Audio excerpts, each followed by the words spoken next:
ওহদার বান্ধব ঘরের তাই না ভারত ভিতরে রোড রোড দূরম পরে সকালে ঘুমু তুটতে থেকে 10 বাজে যাই এরপর 20 বার আই আবার আইম মতো 2 মিনিট না থাকে ফুট করে দেখো বাতাস দিলেও কারণ যাইগো ঘর বললেও কারণ যাইগো রোদ উঠলে কারণ যাইগো তো টাইম হচ্ছে হওয়ার একবার কারণ দিলে যাইবে লিমিট আছে যাইবে লিমিট নেবে দেশের পরিস্থিতি তো তারা দেখতে লাগবে না নতুন কিছু বানায় হইবার কিছু নাই আর জেড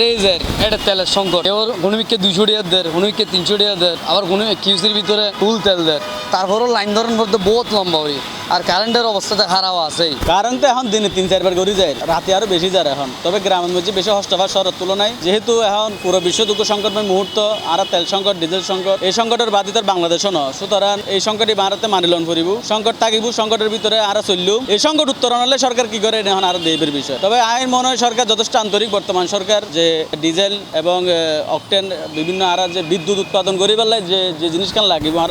এখানে হলে সরকার আন্তরিক এখন সরকার আন্তরিক হইতো না আর পাবলিক তো আন্তরিক নয় কোচিং প্রপারলি আমরা মানে পড়ালেখা করতে পারতেছি একবার বিদ্যুৎ আসতেছে একবার যাচ্ছে মানে আমরা গরমের মধ্যে পড়ালেখা করতে হচ্ছে মানে কোচিং প্রপারলি আমরা ঠিকঠাক মতো পড়ালেখা করতে পারতেছি মানে অনেক গরম তো এখন আমরা কোচিং থেকে আসতেছি পরে হ্যাঁ গরম কারণ অনেক প্রচুর গরম পড়তেছে মানে আমরা সহ্য করতে পারতেছি না প্রচুর গরম কারণ ইনফিনিটি বলছে একবার আসতেছে একবার যায় সকাল থেকে দেখছি স্কুলেও সেম মানে স্কুলেও আমরা শান্তির মধ্যে পড়ালেখা করতে পারতেছি না ইদানিং ধরে এক সপ্তাহ ধরে এরকম হচ্ছে পড়ালেখা করছে মানে আমরা পড়ালেখা মনোযোগটা দিতে পারতেছি না ঘামতেছি তো স্কুলে আমাদের জেনারেটর আছে জেনারেটর ঠিকঠাক মতো চার্জ না হওয়ার কারণে জেনারেটর চার্জ হচ্ছে না তো স্কুলে ডিস্টার্ব দিচ্ছে আমরা ঠিকঠাক মতো পড়ালেখা করতে পারতেছি না হ্যাঁ তেলে তো অনেক ডিস্টার্ব যেমন ডিজেল আসতে তো ডিজেলে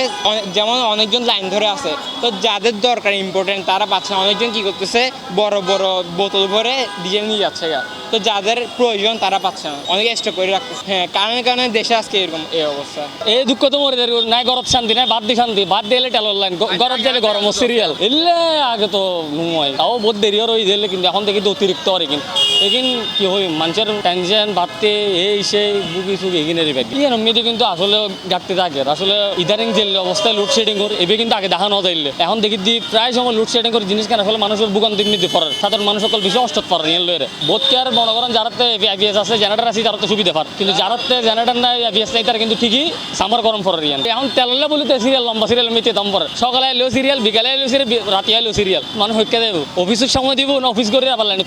লোডশেডিং ইন্দাবার তেল ভোগান্তি এখন সাইড ব্যাগ কিন্তু এক মিক মানুষ যাবো হইকে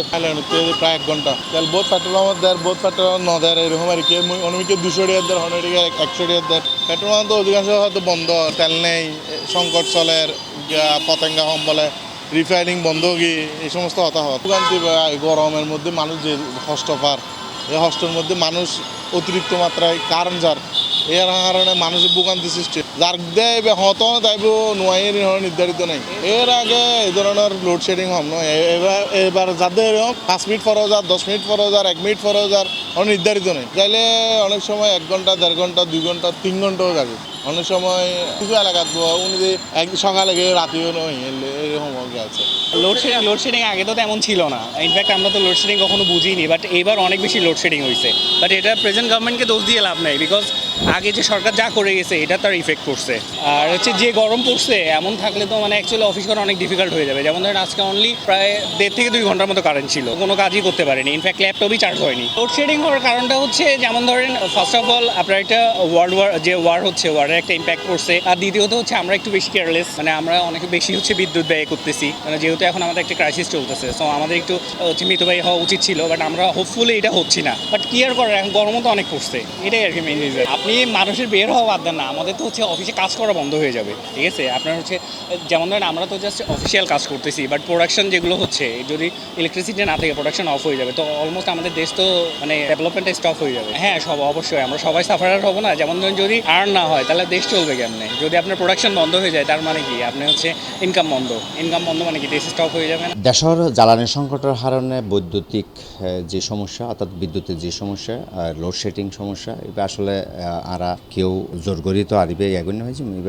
বৈষয়িক কারণে লোডশেডিং আরা মানি লই কিন্তু এই যে লোডশেডিংয়ের কারণে যখন তখন লোডশেডিং আর হাজর যে ব্যাঘাতর যে অফিস আদালত এবং ইভেন কি বাসাবাড়ি পর্যন্ত যে আর ফ্রিজ আছে আরা যে খাদ্য সংরক্ষণ করি ইনেরও সমস্যার যে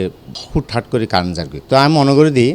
সরকার যদি অন্ততপক্ষ এলাকাভিত্তিক লোডশেডিংয়ের উপর শিডিউল করে দেয় মানে এই এরিয়ার মধ্যে এতটা হতে এতটা পর্যন্ত কারণ থাকতো না তাহলে এভাবে কিন্তু আরা যারা এই এরিয়াটা যারা বসবাস করি যারা অফিস করি বা যারা তার বাসা বাড়ি আছে তারা একটা প্রিপারেশন লইতে পারে, মানে আর এত ঘন্টা হইতে এত ঘন্টা কারেন্ট থাকতো না, এত ঘন্টা হইতে এতটা পর্যন্ত কারেন্ট থাকতো। তো আর মনে হয় সরকারের এইভাবে এখন চিন্তা ভাবনা করানো উচিত। যদি এলাকাভিত্তিক যদি শিডিউল হয় তাহলে আর যে ক্ষতি হয় এখন যে আর অফিস করি না হয় দীর্ঘক্ষণ ধরে আর ফিসি বন্ধ, ও আবার হয়তো আইলে হয়তো আবার আধা ঘন্টা থাকের বা 10 মিনিট থাকের বা 1 ঘন্টা থাকের, কিন্তু আবার দীর্ঘক্ষণ না থাকের, এই যে হুটঠাট করে যায়। তো এবার হারণে কি আর হাজার ব্যাঘাতর আর যে হাসছেন অর্ধেক গড়িয়ে হাফ ডাউন মেজে কিন্তু আবার কারেন্ট যাবে, আবার নতুন করে গরম পড়ে। তাহলে যদি আর শিডিউল অন্তত পক্ষে পাই তো প্রত্যেকের সুবিধা হবো। তাহলে শিডিউল অনুযায়ী আর হাসছেন আগালে আর মনে হয় এলে আর যে ক্ষতি হয় এই ক্ষতি আর ফসাচ্ছি। এখন তো আর আসলে হন এই নেই হতে কি আর হতে কারেন্ট যাবি। তো আই সরকার হইম দে এই ব্যাপারে একটু চিন্তা ভাবনা করি বেললাই এলাকা ভিত্তিক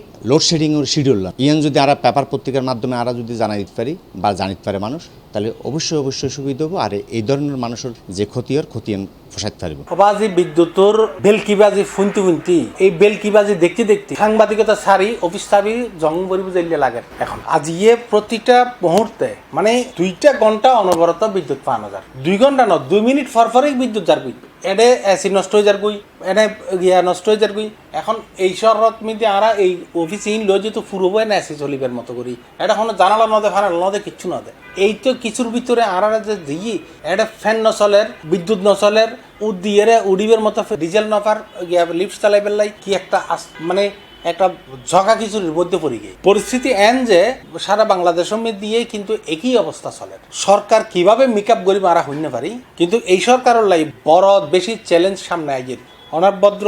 মানুষ এখনো পর্যন্ত নতুন সরকার এসে হিসেবে হানিমুন পিরিয়ড হিসেবে ওনারা কোনো কিছু আয়োজন নহর মানুষ তো এইভাবে যদি ওনারা সামাল দিন না পারলে তো কষ্ট হইবে ফোন হয়ে পড়িব। এই কিভাবে মানুষ রিয়াক্ট করিব হঠাৎ করি এরা আইতো নবুঝের খালি এনাকে আর গ্রামগঞ্জ জঙ্গল করি মারলার চাষবাস করি পেলাই চাষবাস করানো তো মানে যেদিন মানুষ চাষবাসের নামে গেলে কেন কিরিব। বিদ্যুতের মারাত্মক কিন্তু ইয়া চলে এর ভিতরে মানুষ গাড়িওয়ালা কলের কথা শুনুন, গাড়ি মোটরসাইকেলওয়ালা গাড়ির মালিক কলের কি অবস্থা শুনুন। আর অফিস একবারে টোটালি করে দিতে পারি। গণমাধ্যমের অফিস তো যুদ্ধকালীন সময়ও কিন্তু গণমাধ্যমের অফিস খোলার বেলায় ইন্টারন্যাশনালি নিয়ম আছে, সরকারিভাবে নিয়ম আছে গণমাধ্যমের অফিস 24 আওয়ার্স খোলার বেলায়। আর কিন্তু সরকারি আওতাধীনও নপরি, কিন্তু তারপরেও এখন যে পরিস্থিতি পড়ে গিয়ে ইন কবির মতো না। আমি মনে করি কিন্তু সরকার দ্রুত ইতারা কগনিজেন্সন নন দরকার, আদারওয়াইজ মানুষ কেঁপে যাবে। মানুষ আর তো সহ্য হয়ে যাবে। এখন বিশেষ করে অর্ধেক অর্ধেক কমে গিয়ে মানুষের বেতন দান পড়ে গিয়া দাম পড়ে বুঝুম কি